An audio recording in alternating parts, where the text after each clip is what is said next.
In this short tutorial, I just want to show you how to put your Xbox Series X or S into offline mode.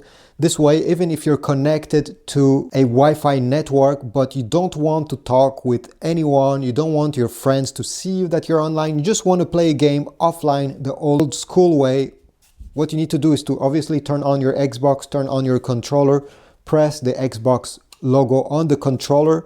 Then over here in this menu, you're going to go down where you see settings there. Then press A. From here, we're going to go into network settings. So go on the right side, press A. And then we're going to go over there where it says go offline. Press A again. And you are done. Now you can simply press back on the Xbox logo, go home, and this is it. You can go and launch your game and start playing. I hope this tutorial was helpful. If so, please leave a like, comment down below, subscribe, and I'll see you in the next video.